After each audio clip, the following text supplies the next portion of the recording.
She'll, like, if I buy something and it doesn't fit, I'll never take it back. I'm embarrassed. I'm pretty sure it's going to be the exact same people, and they remember me. And right when I walk in, they'll be like, we knew you couldn't handle that shirt.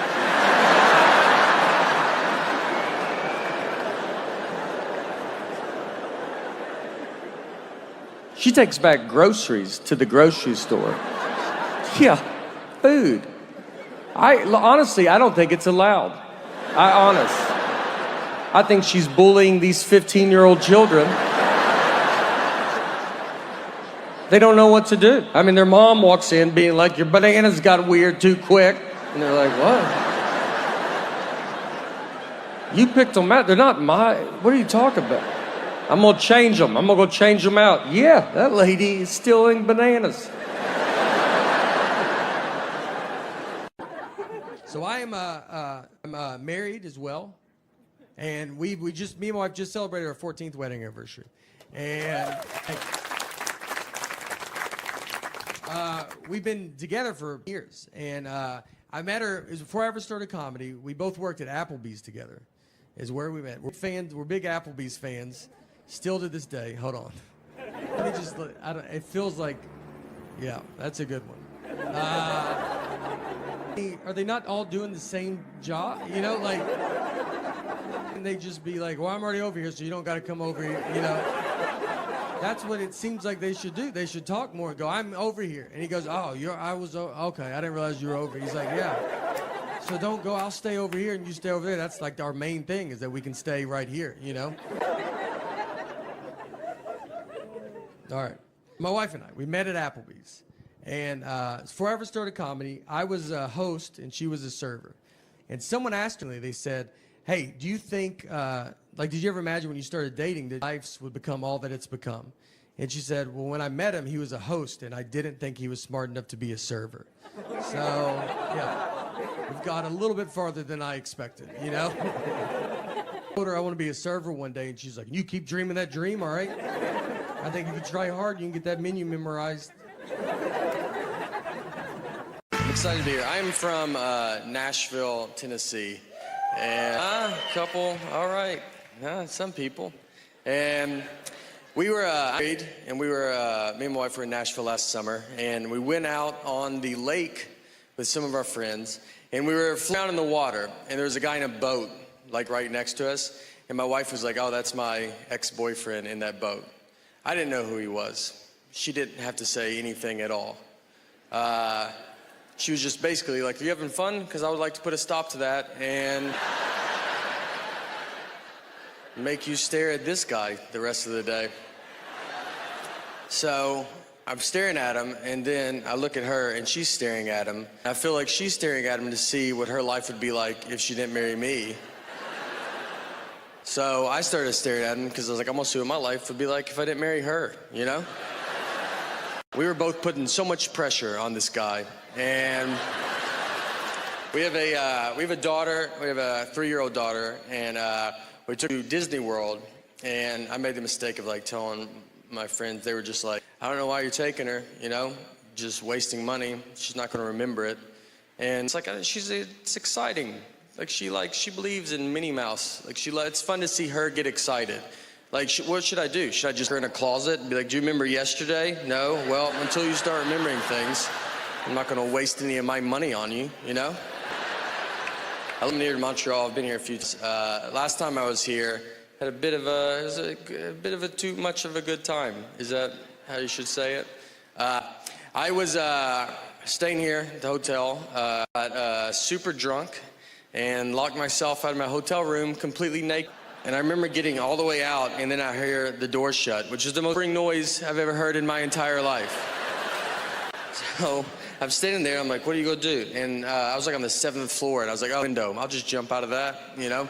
That's easier than talking to my wife about this. And I looked to the left, and there was a cleaning lady, and she's just staring at me.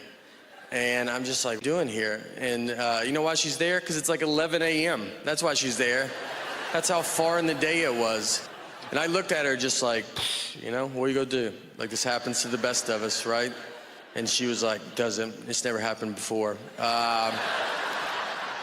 And I don't even have the I don't have like a body either that's like, you're welcome. You know what I mean? Like I did her a favor. I was like, come on, it's your lucky day, all right? Take it in. I do nothing to try to lose weight. I'm just kind of riding it out, seeing here's where we're at right now. What I've started doing, though, is I tell people to weigh 300 pounds because, yeah, I'm a pretty dumb guy. Just, I think it's pretty obvious. And it's, I think, I've thought about, like, time travel. Like, if I went back in time, knowing everything I know now, I don't think I would make a difference.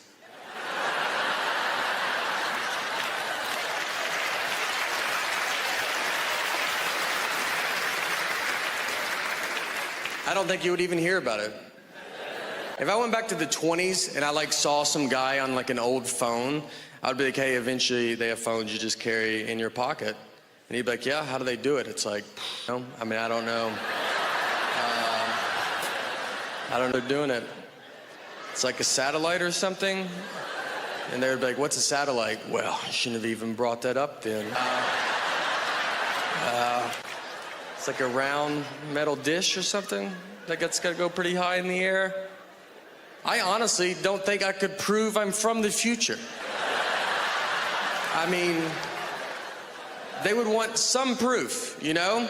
Who's the next president? Oh boy. The next morning, dealt with my daughter's generation. It's a generation that I feel like just thinks about themselves, you know? And so I go down to the breakfast. They have the breakfast buffet. So we're all going through it. This little girl's in front of me. And she has waffles. So she gets a waffle, and there's a coffee pot worth of syrup on a plate. So it's like you pour it, and then you leave it back on the plate, and then you go and eat your breakfast. So she gets the syrup, and she just takes it to her table. So now the syrup's gone. And I see this happen, but no one else does. So I'm hearing other people go through, and they're asking where the syrup's at. And it's starting to become a problem. I mean, people are like, where's the syrup? And the hotel's like, I don't know. That's all the syrup we have was out there. I know where it's at, but I'm not trying to get involved, you know? I didn't wake up and just think, I hope I get to talk to everybody this morning. I mean, when you roll out of bed, you're not like, I hope I'm about to get in the thick of it down there. So I'm just trying to say stuff as I walk by people. I'm like, maybe someone took it to their table. Look around, maybe. I just like keep going. You see that little girl's table over there? Maybe they have it. And no one's picking up on this, so I have to go get it. And this girl's sitting with a bunch of her friends. So I go over to them. I was like, hey, can we get that syrup back? That's kind of for the entire hotel. And they go, whatever. All of them. Just blew me off. And then the father in me kicks in. I go, all right, well, just a heads up, just so you guys know, I did nothing wrong, and you guys have ruined breakfast for everybody. I don't know if you've ever eaten out in public before, but do you see me over here with a tub of eggs? Do I have all the eggs? You did everything. And for some reason, you thought, I bet this is all my syrup. And where are your parents at, you know? A couple of them started crying. Felt good, to be honest. I was away a little bit. I like to practice on other children, you know, my discipline. Look, in all seriousness, I don't know. No, look, the it's getting very advanced, all right? I've been to a dog bakery. I've been to a dog bakery in my life. And this wasn't in, you know, Beverly Hills or like Miami or something. You feel like they would have something like that. And this was in Mount Juliet, Tennessee. And if you don't know where Mount Juliet is, it's fine, but I bet you can tell that doesn't sound like a town you would drive through going, I bet they have a pretty good dog bakery here. I went in there, and no one was in there. The lady was looking at me like, are you here to buy this store for me? That was her only hope.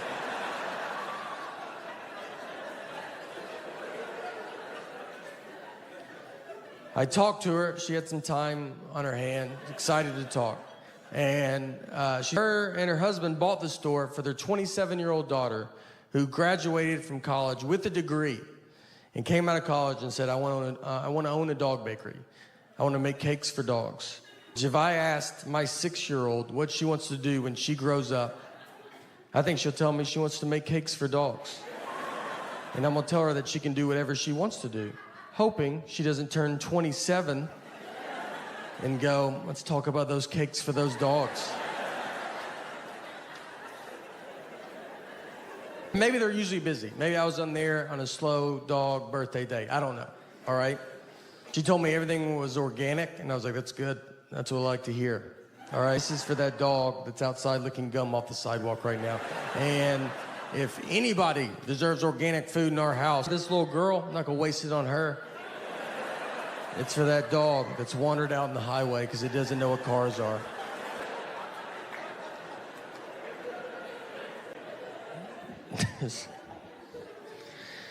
But look, next time you guys go to Mount Juliet for vacation, let me tell you, look, do them a favor, go by there, all right? Swing through, you know, buy some dog cakes.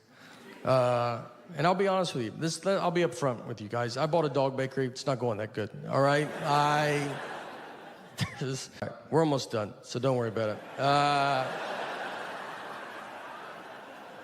And I think you can tell. I always think people can, they're like, he's talking about dog bakeries. He's about out of stuff. Yeah. Where is this going? Our family, we just eat a lot of fast food. Our family text thread, my dad texted, he was like, I found a way to get a Big Mac cheaper. And he said, you can order a double cheeseburger and ask for Big Mac sauce. So he goes, it's cheaper. And they get rid of that third bun, so it's Atkins. That's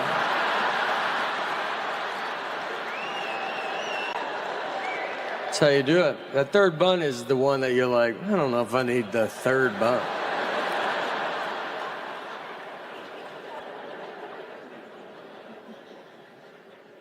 On a sadder note of sorts, we had to put our dog down recently.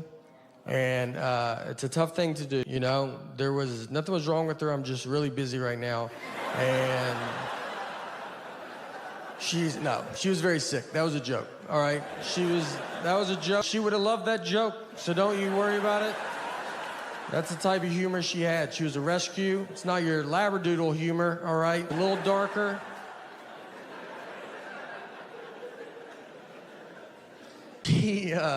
She was a wonderful dog. We loved her, and her name was Annie.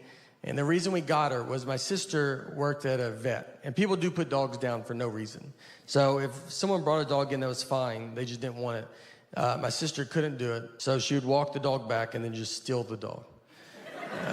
I don't know the laws on all that, but I'm sure now people are finding out that their dog's still alive right now. So we got Annie. Annie was getting put down. She was a hunting dog, and she was terrible at it.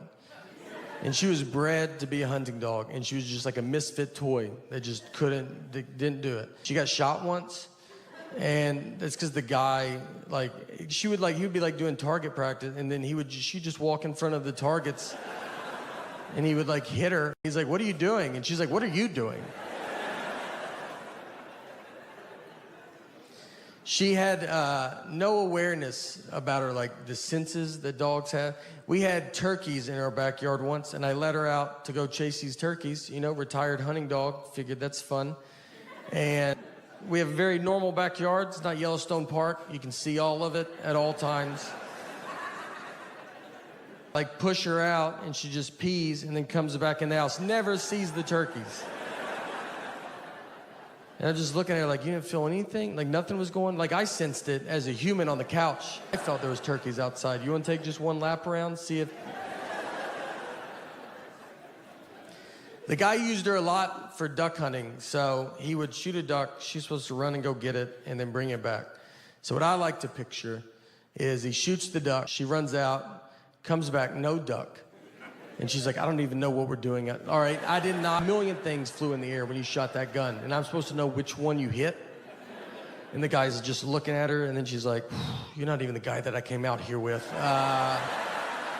Do you see, is there another guy out here by any chance? I travel a lot, and it's not easy when you travel a lot. When you fly a bunch, you just think you're gonna die a bunch. I fly all the time. I was going through security recently, and this lady in front of me told the TSA agent that she was nervous about standing in like the X-ray machine. And then the TSA agent goes, "Well, it's a lot safer than that plane you're about to get on." All right. Like what plane is she about to get on? Do you know something about that plane? Like, why would you say that? Have you ever, like, got on a flight and just looked at everybody already on it? It just looks like a group that would go down in a plane crash, like, for some reason. You're like, I feel like I've seen y'all before. I had a pilot tell us right before we take off that he was retiring and this was his last flight. You're like, just say that when we land, dude.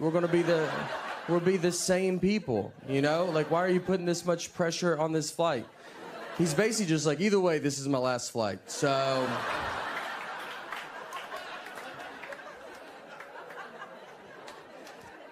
I don't even like to change flights because I'm afraid I would change into one that goes down. And that would be so frustrating. Just everybody's crying and you're like, you think you guys are upset? I paid $200 extra to get on this flight. Like, you guys are lucky.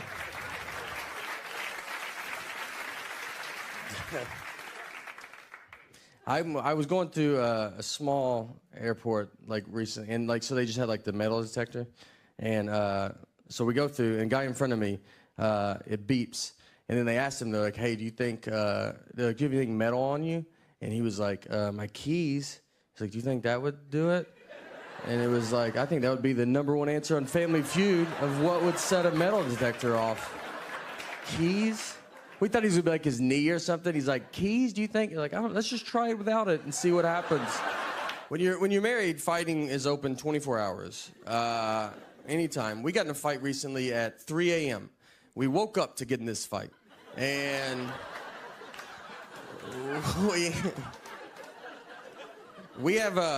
we live in Nashville, and we have a dog that freaks out when it thunders. So it was like thundering. So we have sedatives to give her because there's only so many times you can tell a dog it's just thunder before you're like, just take this. Hope this works. I'm not going to hold you through it, you know.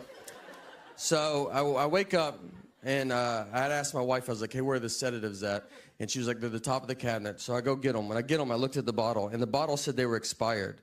So I had to like wake her back up. And I was like, hey, these say they're expired. And she was like annoyed. She was like, they're not expired. Those are new pills in an old pill bottle. And I was like, all right, you know, I should have thought of that. That's my fault. I mean, people come to our house all the time and they get milk and they're like, is this milk expired? And I have to go, that's new milk in an old milk jug. Are you the stupidest person I've ever met in my life? How could you not figure that out? That's basically what I told her. It wasn't as fun as that, you know, but that was the gist. And instead of just saying, you're right, that's a logical statement, she dives all in and tells me it doesn't matter because dog medicine can't even expire, which she's never even heard a rumor about that. She doesn't know that. We don't know any dog medicine people. I know who she knows, and we don't know one dog medicine maker that's like texting her like, let me tell you a little secret about dog medicine. We've invented medicine that can't expire.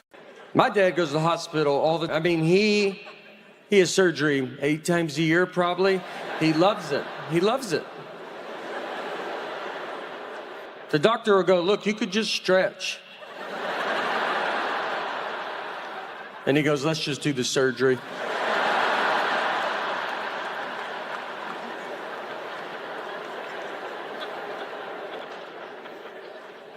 He had surgery because he was addicted to Afrin, the nose spray.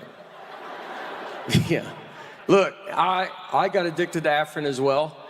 I would honestly tell you, if you don't know what it is, I would tell you not to get involved. It's one of the best things I've ever been part of. When I was on it, too, my wife was furious. I had to try to hide it from her.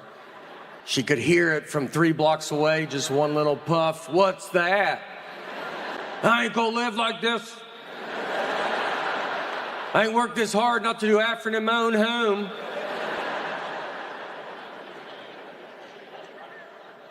So my dad, they go to the doctor, him and my mom. And the doctor was like, do you use Afrin? And my dad goes, no. And the doctor was like, I can tell that you use it. I was just saying that. So he goes, how long have you used it? And my dad said 5 years, which is a lie. And my mom is like, she's like, well, tell the truth. You know, she goes, he's used it for 45 years. He used Afrin 45 years. Just for reference, if you don't know, the back of the box suggests no more than 3 days.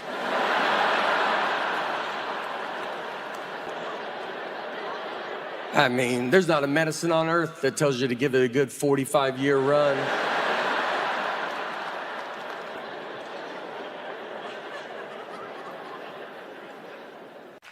I've got to travel a lot, which is fun.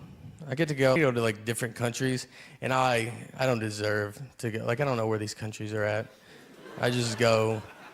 I didn't learn about any of it. Like, I learned about Tennessee. I learned about the states that touched us in case they attacked. And yeah, and I was told the rest was Europe, and that's where all the gays live. So I didn't have a passport, you know? I was young. So we get our picture, and we come back down, and we're driving back.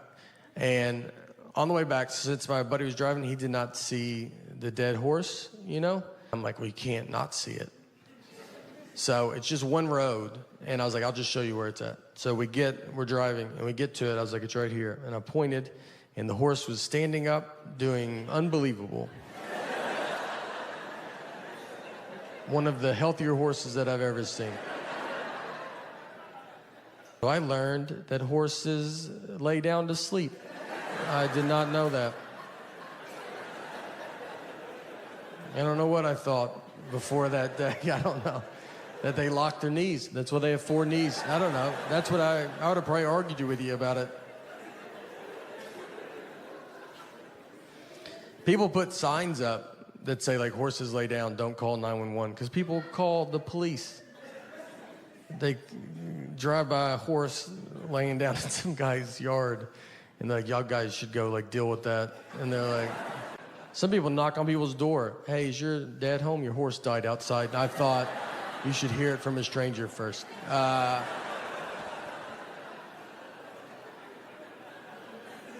So now we are basically at Mount Rainier. That was the whole car ride. And if you ever go, just so you know, you have to pay to go up it. It's not a free mountain. Someone bought it, and they're charging tickets. It's also all uphill. It's a nightmare. So be ready for those things. We drive up, we park, and we're walking up the trail. So went up it halfway. I mean, I can barely breathe. And this couple's coming down, so I stopped them. I was like, hey, is this enough where we're at? You know, is this like, you get it? Like, we're not trying to live on this mountain. And the lady goes, I'm 75 years old, and I did it. And I was like, all right, maybe that's why you didn't hear the question that I asked. Everybody's pretty cocky on the way down. I mean, there was women with babies. They had 3-month-old babies strapped to their chest. I was like, why would you bring that much extra weight with you? I left my wallet in the car. They looked exhausted. I'm surprised they're not just babies left up there and rangers have to come down. Whose baby's this? That's ours. We're gonna let it grow up and come down on its own. I took a typing class in 7th grade. That's how. And I thought it was a waste of my time. In my head, I was like, who's gonna be typing? Cursive is the future.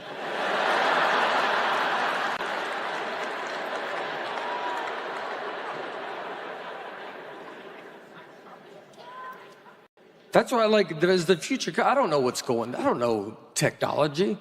I don't know what AI is. I don't think you get to know what AI is and also see a donkey jump off a high dive. I think it was one or the other. And I saw the donkey, so I'm out. If I send an email and it says the file is too big, I don't know what to do. My best guess is I try to resend it. That's what I try to do. You know how dumb that is? The computer's like, no. And I go, what about now, though?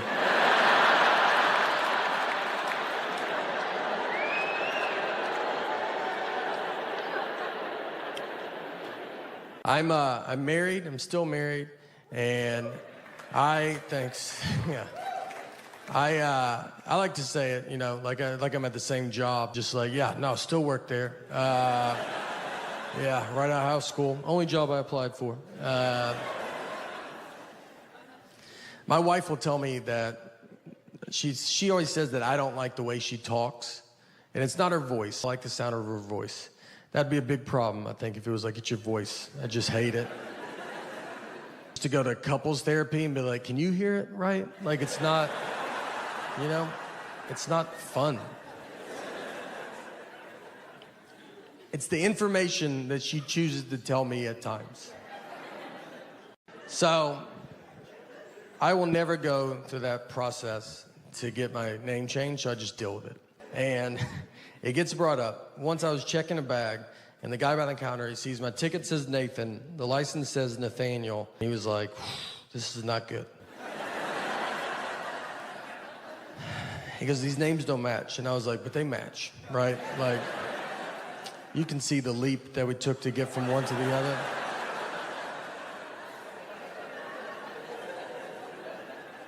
He was like, but they're not the same. I was like, but they're the same. And I'm realizing he cannot find out people call me Nate at that point because, I mean, he can't handle that. I'm gonna call the police over to be like, there's a guy with 3 names trying to fly right here. If you guys want to just shoot him from over there or something. So I was like, what do you want me to do? He goes, you should go home. That's all I got. He's like, I can't believe you've made it this far. I was like, let me just try it, you know? Shouldn't I try it? I said, look, I'll give you that those names don't match. But what I think is gonna help a ton is the picture on the ID. Something that I've always loved that they did. And I think with 70% of that name matching and 100% face, 170%, I think I'll get through it. And this is what he told me. This is honestly what he said. He goes, look, man, I get it, all right? He's trying to relate to me. And he was like, my name's Joseph. That's what's on my license. So I can't buy a ticket under my nickname Bart. They're not gonna let me through. He said it like, right? Like, do you know, does that make sense? And I was like, that doesn't at all. Those are 2 different names, all right? You should be over there and you should be over here because that's how you're treating me.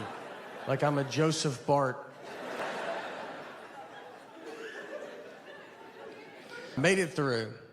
And on that trip, I was going to Seattle. And if you've ever been to Seattle, Mount Rainier is near Seattle. That's what they call it that. And I don't know if that's true, just so y'all, it felt like y'all took that like, yeah. So we were going out to Mount Rainier, and I was with a buddy of mine. And Mount Rainier is it's the 3rd biggest mountain in America. It's a good one to go to. I don't know who number 1 or number 2 is, but maybe one day it will be number 1, you know? Do mountains keep growing? I don't think we know that yet. It's a good time to see it. It doesn't have the attitude of a 1 or a 2.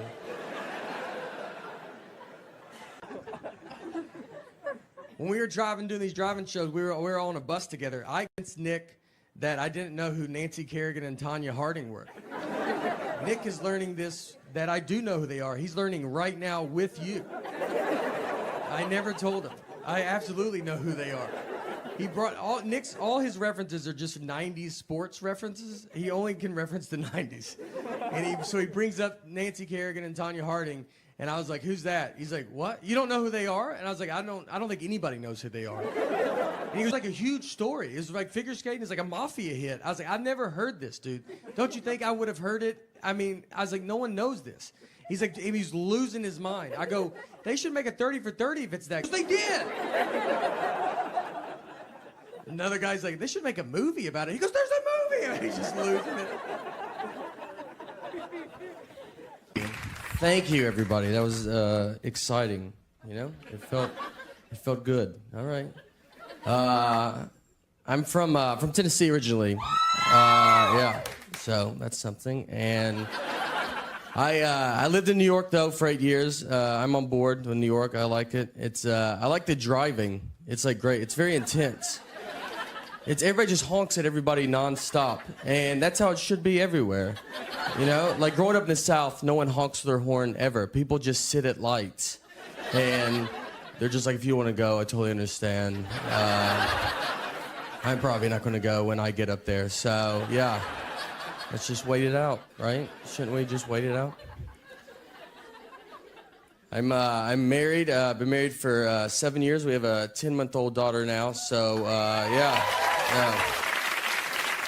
yeah. It's getting pretty serious. So looks like we're gonna go through it. We were living in New York when my daughter was to be born, but she was not born in New York. She was born in Tennessee. We flew home. And had her there. I did not want her to be born in New York. Like, I don't need her growing up thinking she's better than me. So, yeah. Told her, you start where we start, all right? It's a wild experience having a kid. I'm sure a lot of you guys know. I remember on the way to the hospital, like I told my wife, I was like, look, I don't want to see anything, all right? It's going to be, like, gross. I wish it was like the 50s when they didn't let men in the hospital. But it's not. Now doctors are just like, why don't you deliver the baby? Like, why don't you do most of it? They just pull the baby out and they're like, here, cut the umbilical cord. But like, I didn't take a class. They just act like I'm the guy that cuts umbilical cords at the hospital. I almost cut the wrong part, and then I didn't know. The guy's like, that's not right. I was like, oh, so maybe, you should jump in. You did go to doctor school for this. Why am I doing minor surgery right now? Then they just hand you your baby, and then they're like, all right, we'll see ya. And that's when you're like, well, I could use your help actually now. Like, I don't know how to do this. The first question I asked, I should have probably kept her, because I was like, how much do you feed it? I bet it's a lot. It sounded like I was buying a hamster at a pet store. The biggest message they tell you at the hospital, the number one, they're like really big on like, all right, whatever you do, let's just try not to shake this baby. That's literally like the number one goal. And they tell it to you, they're like, obviously you're gonna wanna shake the baby, but yeah, I mean, it would be so awesome if you just did not shake this baby. And then they showed me a video of a guy that was like, here's what I do instead of shaking my baby.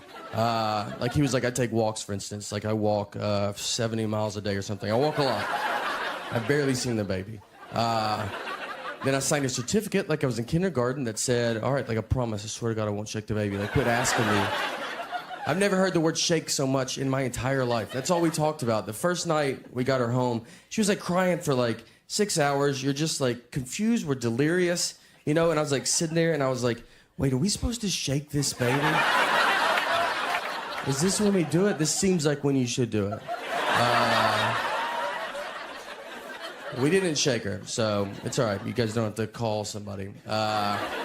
We have rocked her aggressively, but there's a pretty big difference. And she is 10 months old. We had to go to a 9-month-old checkup, and she had to get a shot.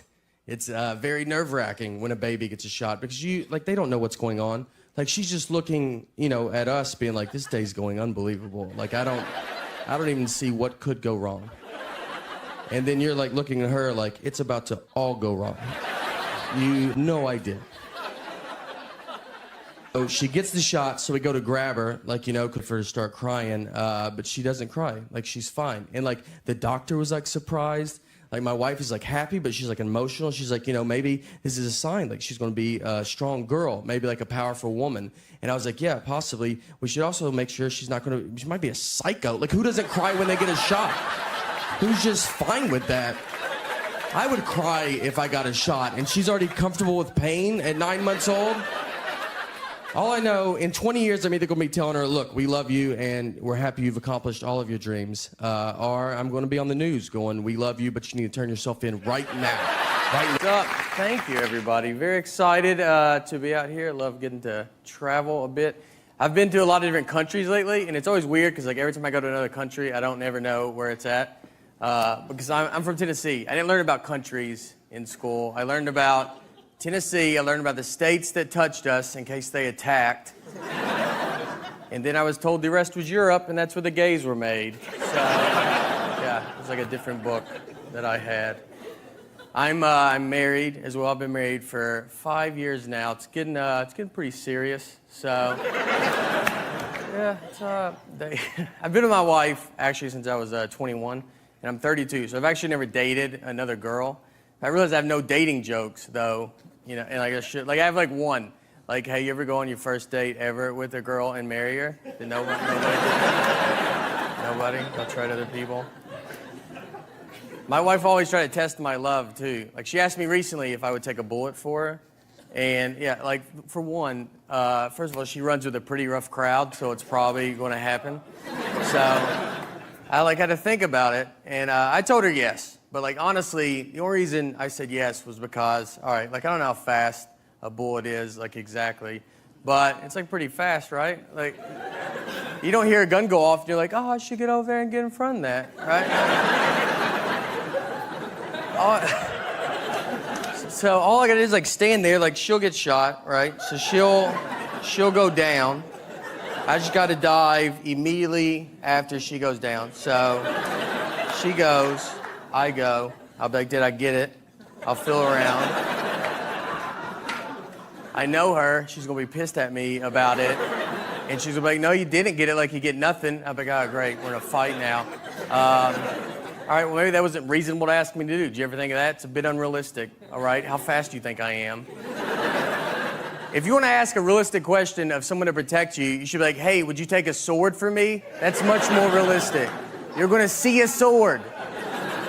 If you ever get stabbed by a sword, you knew you were near a sword for at least half an hour. No one pulls a sword out. You're like, I didn't know you had that sword. No, everybody knew, all right? Sword people were the worst. And if you're thinking about getting married, here's what I think marriage is like. Marriage is like, you ever go to a concert and you see a mosh pit and you're like, oh, you know what? I'm gonna go get in that mosh pit. But then once you get in it, you're like, I do not want to be in this mosh pit at all. I'm gonna leave and go get some beer. And then the mosh pit's like, well, didn't you drink last night? You're like, all right, mosh pit, why don't you get off my back? I'm crying. I like to drink it up, too. I'm a big fan. My wife's actually mad at me right now because I went out drinking, a few nights ago, and I stayed out crazy late. So I'm going to read. I have a sequence of text. I'm going to read, just see if we can figure out where she got mad. The first text, my wife was at work at 3:03 p.m. She texted, are you awake? 3:10 p.m. I texted, just got done jogging. I did not.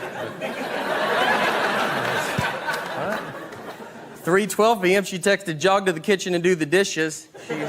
She's funny. 7:04 p.m. I texted, I gotta go do comedy. 7:08 p.m. she texted, have good shows, I love you.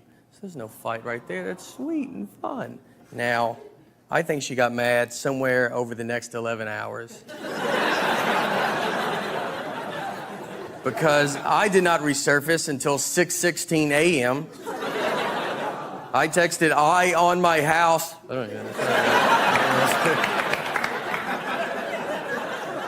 6:17 a.m. she texted, are you drunk? 6:19 a.m. I texted, you're drunk. That's good. 6:22 a.m. she texted, we need to talk in the morning. 6:24 a.m. I texted, it is morning.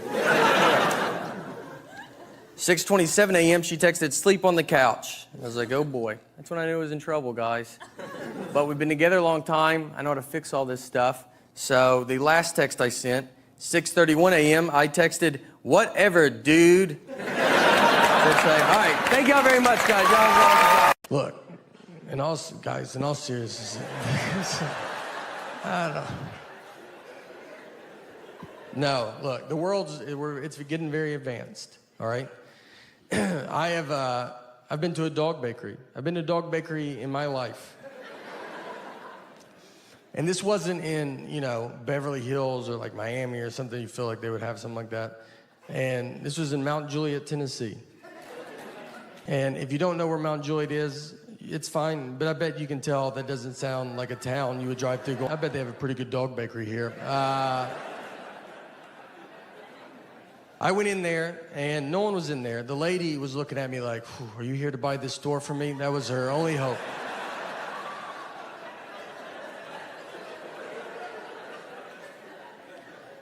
I talked to her. She had some time on her hand, excited to talk. And her and her husband bought this store for their 27-year-old daughter who graduated from college with a degree and came out of college and said, I want to own a dog bakery. I want to make cakes for dogs.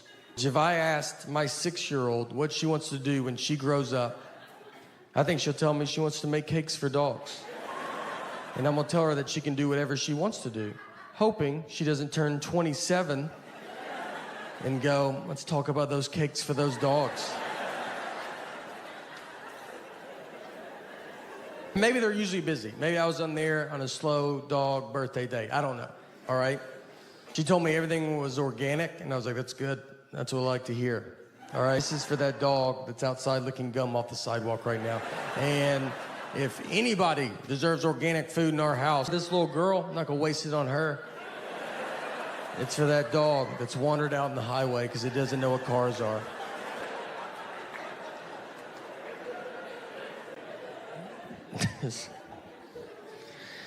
But look, next time you guys go to Mount Juliet for vacation, let me tell you, look, do them a favor, go by there, all right? Swing through, buy some dog cakes.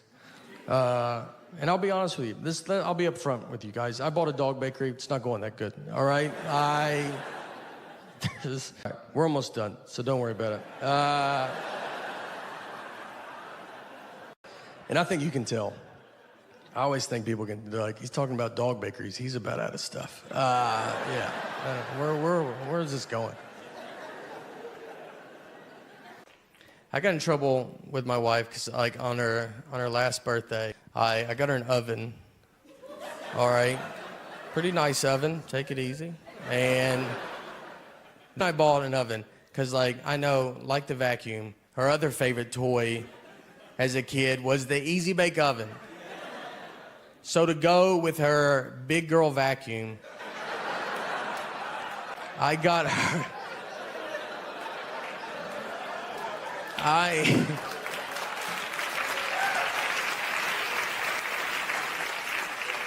So to go with her big girl vacuum, I got her a grown-up adult oven. Like there was heart behind it. Like that's not, that's not impressive. If she came home and bought me a truck and it turned into a live robot, I would lose my mind. I first thank you. I can't thank you enough for coming out tonight. It means the world. And I've been this is how I've been closing shows on the road, and I want to close my special with it. I'm assuming that people saw the Netflix, the stand-ups, the little half hour. Thank you. Thank you for watching it. Thank you for coming out. So some stuff's happened since that special, and I want to give you some updates to a couple stories I told on that special. If you haven't seen it, I'll walk you through it.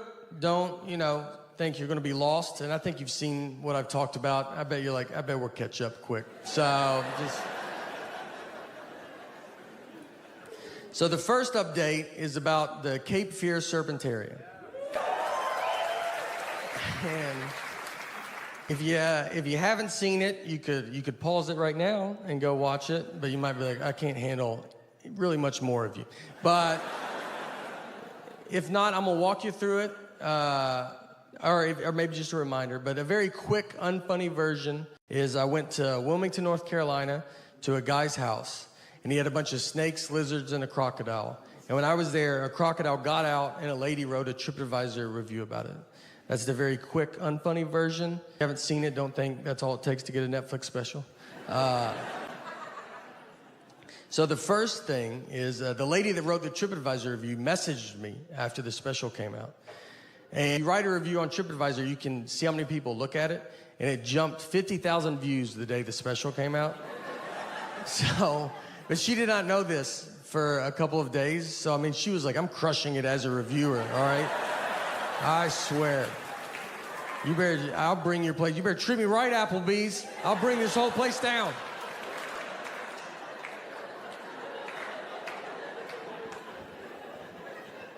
I told one guy that. He tried to tell me that was for, like, when people leave their babies in the car. Like, you know, like when you go out and you're like, I cannot remember if I brought my baby today. And I don't want to walk all the way back and check. Like, what if it's not there? If it's not there, I'm going to look like a jackass in front of my friends. I wish I could check secretly without everybody knowing. Here's my method for if someone's going to hide in my car and kill me. It's a huge fear of mine. So what I do is right when I start my car, I have Journey, Don't Stop Believing in my CD player. So right when I start it, it's right on the Don't Stop Believing part, because that's a great song. Like, you commit a murder to that song. That is that good of a song. That guy would want to, and then he would, like, just be furious. He'd just get up and be like, look, that's a really good tune, all right? You got me. And then he'd climb up front with you, and you become friends. And that's just a neat story. How do you know Dennis? Dennis, he was a murderer. Turns out, pretty big Journey fan. Actually a good guy once you get to know him. He's good. He's a good guy. Thank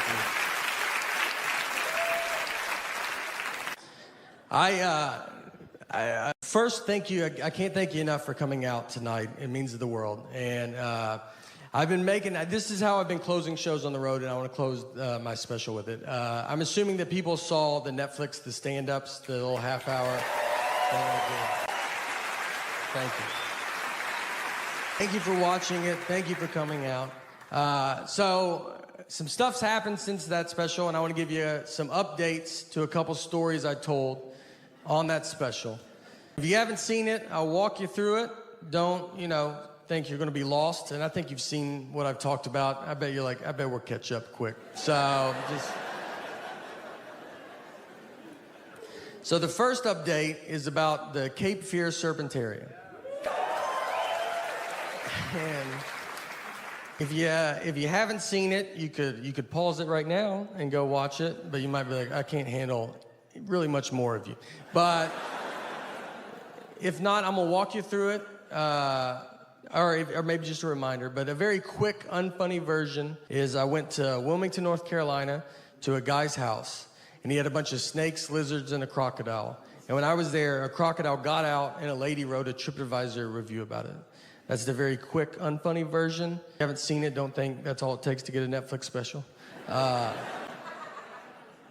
So the first thing is the lady that wrote the TripAdvisor review messaged me after the special came out. And you write a review on TripAdvisor, you can see how many people look at it, and it jumped 50,000 views the day the special came out. So, but she did not know this for a couple of days. So, I mean, she was like, I'm crushing it as a reviewer, all right? I swear. I'll bring your place. You better treat me right, Applebee's. I'll bring this whole place down.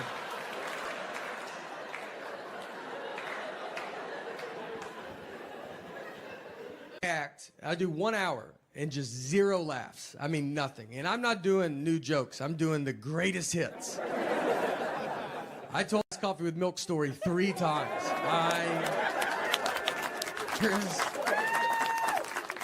I kept just doing it. I was like, I'm going to do it one more time. I don't think y'all were listening.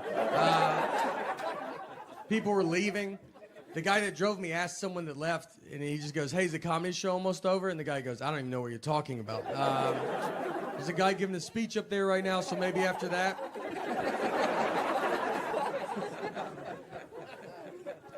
So we get, and then the guy comes up, I have to talk to him. And I was like, look, I'm sorry, man. I used to be able to do comedy, and I lost it. It's over. And he was very nice. He goes, no, it's all right. Nothing's your fault. And I was like, all right, I don't know how that's possible. And he goes, well, when you were up there, I remembered that most of my employees do not speak English. And I was like, all right, yeah, they'll do it, Maybe don't hire an English-only speaking comedian. No heads up at all. Not that I could have changed it up, but it just would have been nice to know, I don't know anything about history. And I can tell because every history movie I watch on the edge of my seat.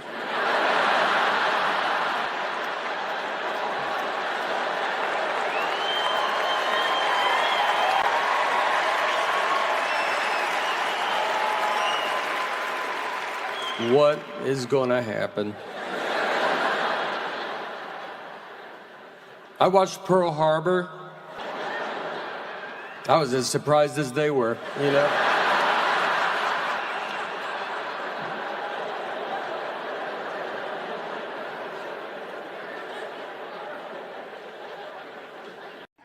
I remember nothing from school. People talk about history to me, and I'm like, I don't know when you guys learned that. I think we skipped all of this. I almost didn't graduate high school. I had an F in science. I was taking a class called science my senior year in high school. I mean, I had an F, and my dad went and talked to the teacher and just said, look, just give him a D. He's not going to do science stuff. And the teacher agreed to it.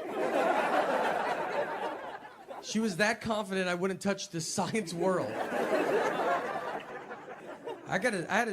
We took ACTs, and I got a 17 on it. And if you don't ACTs, I mean, 18 is, they're like, that's not good, man, but you made it. 17, they're like, are you enrolled in this school? Like, what are you doing?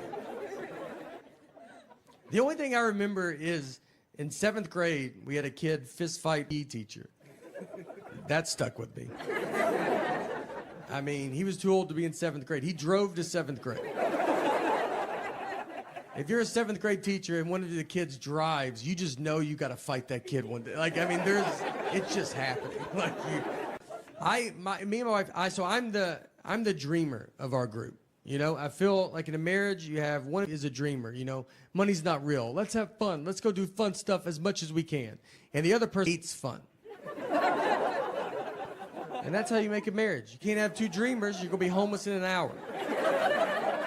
Someone that just walks around, is fun happening? I'd like to put a stop to that.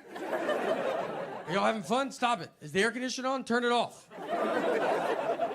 I married my dad, is who I married. My dad who thought air conditioning cost $100,000 a day to run it.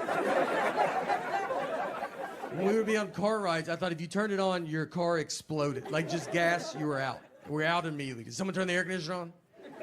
I went to career day for my daughter's school, and I get what I do is very fun.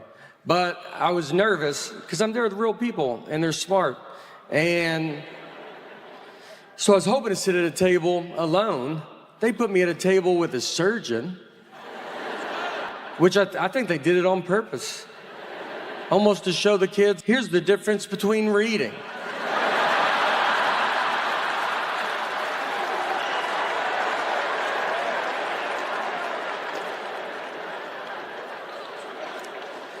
So the kids like come up, you know, and they're like, what subjects do you use for comedy? And I don't even know what the subjects they're taking. I was like, I do English. I do mostly English on stage.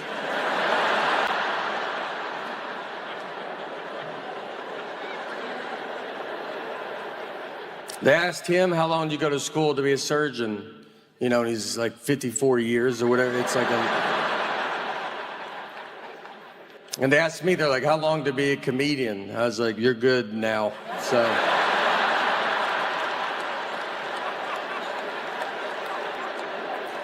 Look, finish elementary school, make your parents happy, but then I'd get out and get after it.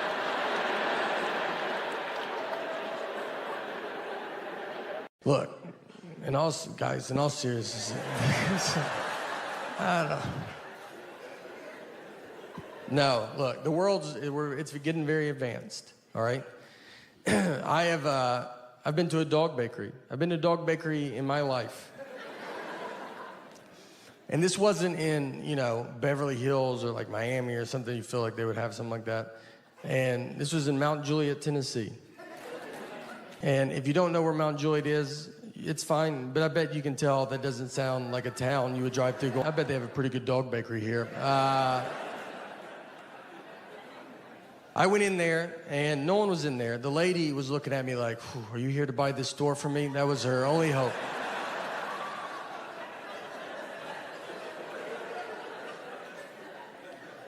I talked to her. She had some time on her hand, excited to talk.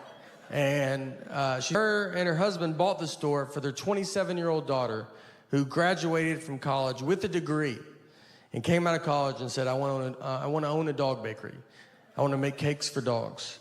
If I asked my 6-year-old what she wants to do when she grows up, I think she'll tell me she wants to make cakes for dogs. And I'm gonna tell her that she can do whatever she wants to do, hoping she doesn't turn 27 and go, let's talk about those cakes for those dogs. Maybe they're usually busy. Maybe I was on there on a slow dog birthday day. I don't know, all right? She told me everything was organic, and I was like, that's good. That's what I like to hear. All right, this is for that dog that's outside licking gum off the sidewalk right now. And if anybody deserves organic food in our house, this little girl, I'm not gonna waste it on her. It's for that dog that's wandered out in the highway because it doesn't know what cars are.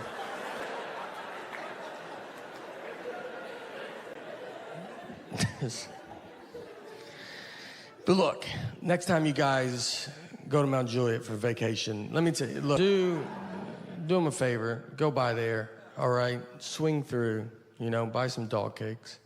And I'll be honest with you, I'll be up front with you guys. I bought a dog bakery, it's not going that good, all right? We're almost done, so don't worry about it. And I think you can tell. I always think people can, they're like, he's talking about dog bakeries. He's about out of stuff. Yeah. Where is this going? I have a daughter, and my daughter's name is Harper. So a lot of people ask, they're like, oh, did you name her after Harper Lee, the author of To Kill a Mockingbird? And, you know, I've never thought about an author a day in my life. So that never me. I mean, my middle name's Lee, and just never crossed my mind. I love having a kid. I love when kids cry. It's just innocent. I love how innocent it is. They cry over a tag in their shirt, and I mean, they're all just, they don't like. It feels weird. And then, I mean, if you walk, you like, is your house on fire? Like, I've never seen someone cry this much. It's over nothing. She's on her iPad a lot. You know, that's the hard part. You got to get these kids off. Or you don't want technology all the time. She just sits there, iPad. She wants to be a YouTuber, which as a comedian makes me furious. She watches all these kid YouTube videos, and now she makes her own videos. It's just her sitting there going, hey guys, what's going on? Click the links below, subscribe, leave a comment. None of this is anywhere but my phone. I got 90 hours of this, not on YouTube. Me and him are the only subscribers. Just watches kids playing with toys. Like, that's what's crazy. It's not like a show. I'd be fine if she watched a show. She watches just a kid that's like, hey, you don't have this toy? I do. You want to see me open it? It's got 5 billion views. It looks like we buy her nothing. Like, we just show her, if you want to watch a kid have fun, but you're never going to have fun in this house. I do my own laundry. Thanks. Thank you. I think that's what it deserves. My mom did my dad's laundry, so I thought all wives do husbands' laundry. And I've always done my own. And to be honest, I felt it had been forgotten about over these past 17 years. The sacrifice I was making that other husbands didn't have to make. One day, I was like driving home, and it popped in my head, and I was like, all right, I'll bring that up.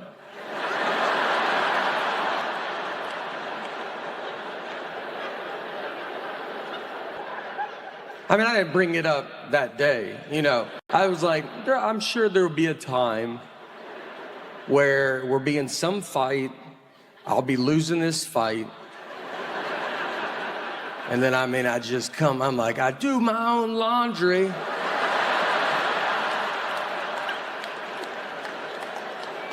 She's like, fight's over. You win, I forgot how good I got it.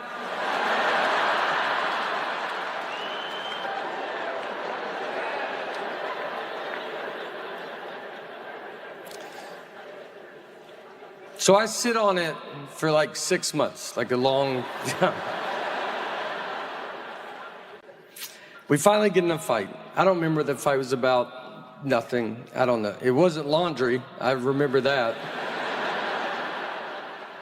So I'm losing this fight. And so in my head, I'm like, this is it. I mean, I was sad to see it go. That's how good I felt. I felt bad for her. I mean, I was like, she thinks she's winning. I'm about to drop a bomb on her right now.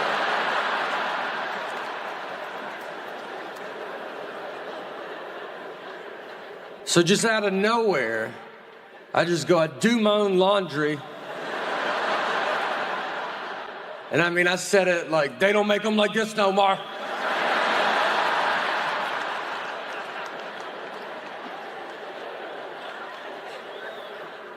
I was shocked that it started a second fight I never saw coming.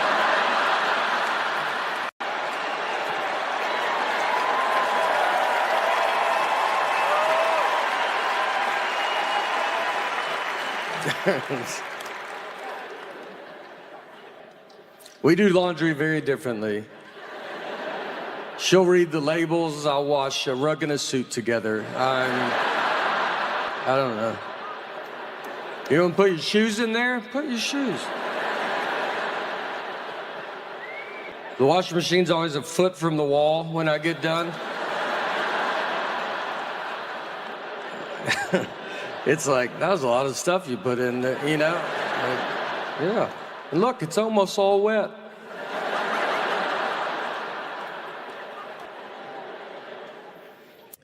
Our daughter in third grade, and for first grade, she started taking the bus. And it was the first time she ever took the bus. So if you know as a parent, you walk a stop, it's very fun. And so we got her on the bus. She went to school. At the end of the school day, someone from the school called my cell phone. They have my cell phone, they have my cell phone. They called my cell phone, and she said, hey, do you know what bus number your daughter's supposed to be on? And I said, I'm her dad. I said, are you crazy? Like, I was like, this is how you thought you would get this information, was to call the dad? You saw a mom and dad's cell phone. You go, I bet the dad knows. I was like, do you have parents? Have you ever seen a family before? You thought, let's call the husband? Unless there's two husbands, you should never call a husband a day in your life. I would rather you ask a lady that doesn't. I think she could get to the bottom of it quicker than I can. I had to go get her. I go, all right, I'll come get her. Tell me the name of this school and I'll come get her. Where does she go? A lot of kids, when you pack now, you got to be careful because a lot of kids have peanut allergies now. And our daughter actually has cashew allergy with tree nuts. And so I don't know what tree nuts are. But it could kill my daughter. The doctor just goes, can't have tree nuts, and that's it. He left. And I was like, would love to know. I don't know where nuts came from, but apparently they come from two different places, and one of them's a tree. I feel bad. I'm here. Look, I want to defend all these kids with peanut allergies. I don't think they get defended. They get yelled at by adults. We got a lot of adults addicted to peanuts in this country. And they're furious. I haven't had peanuts in forever. You could take peanuts out of my life, I don't think I would notice. And we just have, adults are yelling at these children like they chose it. Like when they were born, the doctor goes, hey, do you want to be a nightmare to everybody? Every scenario is life and death. You ever been on a plane? They just announce it. These planes just serve pretzels and be done with it. But they try every flight, and if they can't, they just go, all right, everybody, can't have peanuts today because that loser kid right there. And these grown-ups are booing them. I mean, they're just, the reason I'm on the flight is for the peanuts. I don't even know where it's going. I mean, I think what I saw growing up, I mean, we would go watch, my dad's a magician. So we would go watch my dad do magic at the Wilson County Fair, which county fairs are great. If you've never, they're still going. I don't think the government knows about them, but I mean, we ride these rides that were on the interstate an hour ago.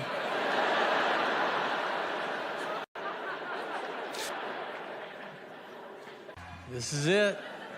This is, it's something. Thank you guys for coming out. Appreciate it. Very excited. I tried to, I'm always like trying to lose weight, and then like you think, I'll tape a special, that will, that'll do it, and then you just kind of, next thing you know, it's already started, so. I had a thing that happened that I do, it was like, I gotta get it together. Like I like to golf, and so I would sometimes bring clubs and I'll golf on the road. And so I was in Florida, and we go golfing, It's very hot, humid, gross. You get kind of feeling gross. So I wanted to change shirts before I drove back. And I go to the trunk of my car, and I take my shirt off, standing there, no shirt. And this old man walks up and goes, "Olivia?"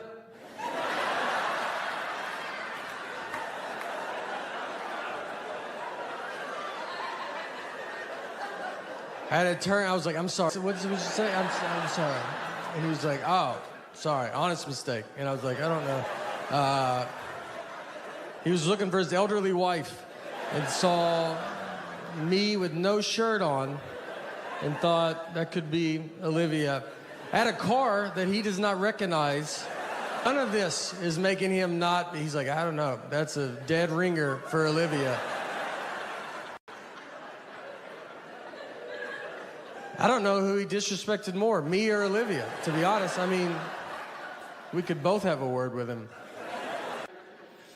My wife was with me when I had that job. She's been with me way before where we're at right now. She was in it for the benefits I got at the water company.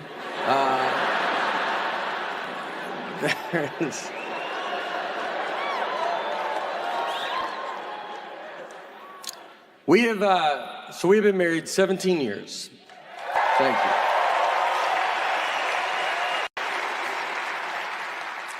And I know, the longer I'm married, the more I realize why she was put in my life. I would not be here if she was not in my life. I know all of this.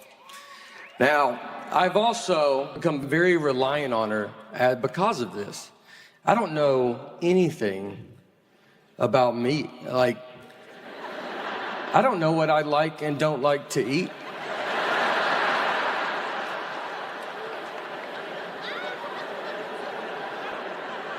I mean, someone would be like, "You want to try this?" And I got to get her involved. I'm like, "I don't think so." I don't know how long to microwave something.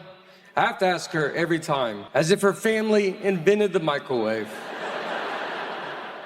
"How long do we microwave this for?" And she's like, "Do it till it's hot."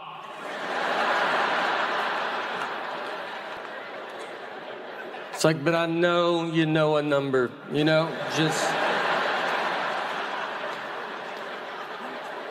just say the number. I'm either gonna call my mom or you're gonna tell me the number.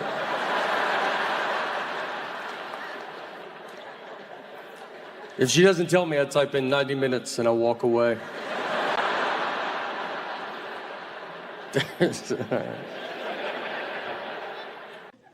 What I eat that's the main problem. I eat like a child. It's not good. He goes, "Let's go through like what you had for breakfast, or your whole day of eating." He goes, "Let's go through yesterday." And in my head, I'm like, "Well, yesterday's not a good day, Let's pick another day." He goes, "Go through yesterday." I go, "All right, I had donuts in the morning." And he goes, "All right, was it like they were just out or something?" I go, "No, I drove to it." I drove to it, and he's like, "Is it on your way?" I go, "Nope, I was late to where I was going because of it." He goes, "What about late night snacking?" And I was like, "Well, I had Sour Patch Kids last night." He goes, "Did you watch a movie?" I go, "No, just regular TV." And ate only, he's like, "The little kid bag?" I go, "No, it was a bag. It was a bag of them." If you saw it without a label and someone said, "Hand me that bag," they wouldn't be confused on what you were asking.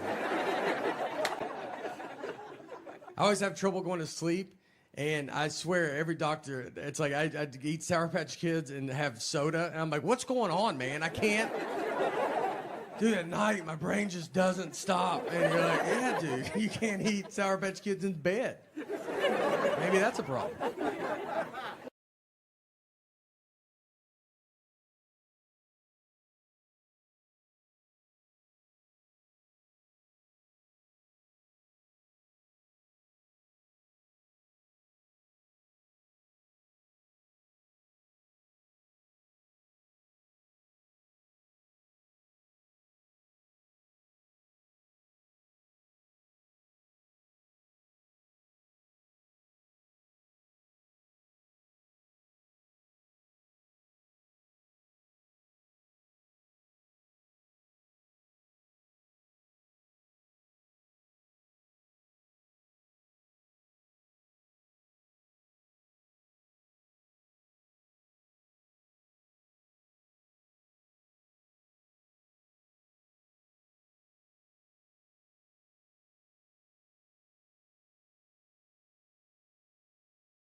I pulled a muscle recently. I guess it was in my soul. I mean, it was dead middle of my body. I thought it was the front, and then I was like, well, that back hurts too, you know, so.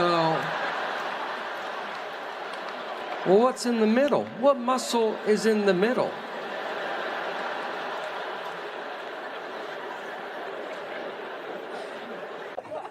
People always talk to me very easy too, or like if I talk to a stranger, I can always feel it. And I think it's my eyes. I have big eyes, you know?